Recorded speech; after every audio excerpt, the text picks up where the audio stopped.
Today we learn something about iron deficiency anemia. Channel's name is Heartbeat. My name is Dr. Amrit Kejriwal. So coming to the introduction. In iron deficiency anemia, as the name suggests, there is a decrease in iron in the body.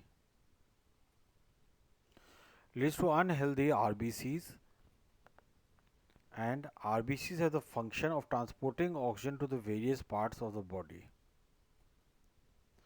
Unhealthy RBCs, red blood cells, cannot transport oxygen in required amounts to the body.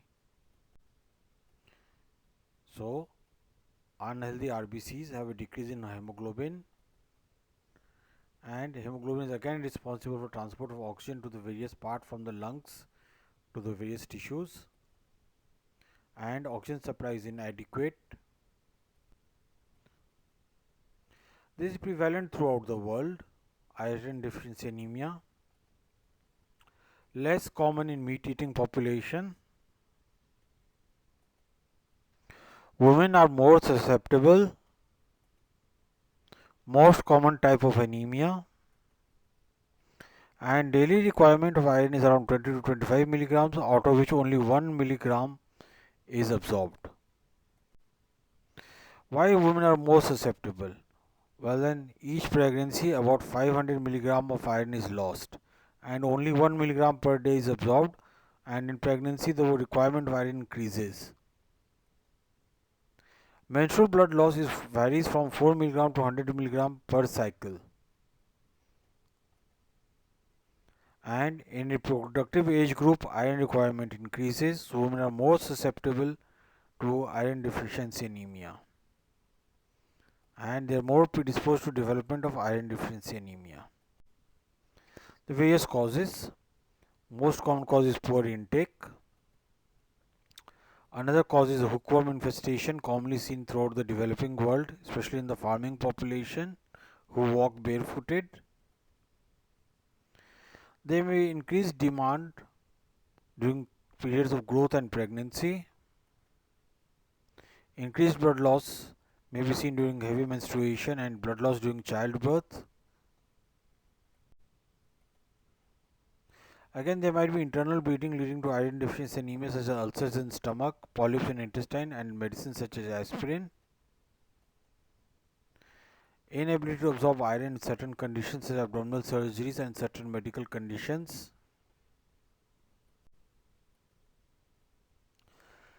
It also depends, the symptoms also depend on how the onset. So if there is a slow and periodic bleeding, then such as in stomach ulcer, patient may have less symptoms, and if there is rapid bleeding, the patient may become symptomatic very fast. There are various risk factors associated with iron deficiency anemia. Women of childbearing age and pregnant women are risk factors for development of iron deficiency anemia. Again, a poor diet, frequent blood donors, vegetarians who do not supplement diet, children who are experiencing a growth spurt. So these are the various risk factors. So if iron deficiency anemia passes slowly, then it may pass unnoticed. If it develops slowly, it may pass unnoticed. And even if the patient has prolonged deficiency, then it still may pass unnoticed. So coming to the symptoms, patients may have general fatigue, headaches, weakness, shortness of breath, pale skin, dizziness, sore tongue, cold hands and feet, fast or irregular heart rate, and brittle nails. So these are the various symptoms: general fatigue, headache, weakness, shortness of breath, pale skin, dizziness, sore throat, tongue, cold hands and feet, fast or irregular heart rate, and brittle nails. Of course, no symptom is specific. These symptoms occur in many other diseases also. Complications. So it can lead to heart problems such as heart failure or enlarged heart. Problems during pregnancy such as low birth weight, premature births, and it enhances complications of pregnancy. Growth problems such as delayed growth and development and increases susceptibility to infections. Diagnosis. So you do the CBC. In the CBC you get reports of the hemoglobin, so it should be decreased. Hematocrit and PCV should be less. And if you do the red blood cell picture, you'll find there is a decrease in MCV and MCHC. Ferritin levels, they are decreased and total iron binding capacity is increased. This is serum iron and TIBC, which is commonly said. So this is how a normal RBC will look, and this is how iron deficiency. So you can see the smaller size and decrease in color also. Other tests can be done, such as endoscopy, colonoscopy, ultrasound. Other tests are there. There's a big list of them. I'm not going into the details. Prevention. Consume iron-rich food with vitamin C.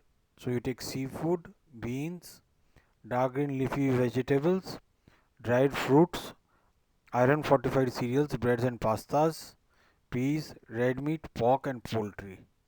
So these are the various iron-rich foods. Besides, there may be many more, but these are the common foods that are consumed. Treatment. Now when you start the treatment, look for the cause, whether it's nutritional, hookworm infestation or others. Cause should be treated, and if it is not a medical emergency, treatment for iron deficiency anemia should begin only after the cause is determined. Coming to different types of therapy. Iron supplementation can be oral, injectable or by blood. Iron tablets are taken preferably empty stomach, and if upset tummy occurs with taking tablet empty stomach, then you take with food, and may cause constipation and black stools. Avoid taking iron tablets with antacids, and don't take with calcium supplements. Oral. So the ferrous tablets are there. These are basically iron salts. Commonly used is ferrous sulfate. Tablets have 50 to 60 milligrams of iron and should be continued for at least 60 days after correction of anemia. Other tablets are also available, such as carbonyl iron, ferric citrate, ferrous gluconate, ferrous fumarate. I am not going into the details, each has their plus minus points. Injectable therapy is also available and is usually given in patients who are unable to absorb oral iron or have side effects.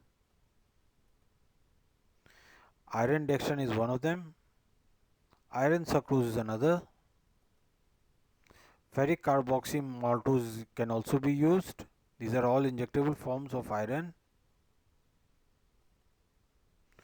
Blood transfusion is usually required for sudden uncontrolled bleeding or critical patients. Monitoring. So it may be once the patient is stable, patient may be monitored on OPD basis. Repeat as CBC, there will be improvement in hemoglobin and you may have serum iron TIBC coming back to the normal range.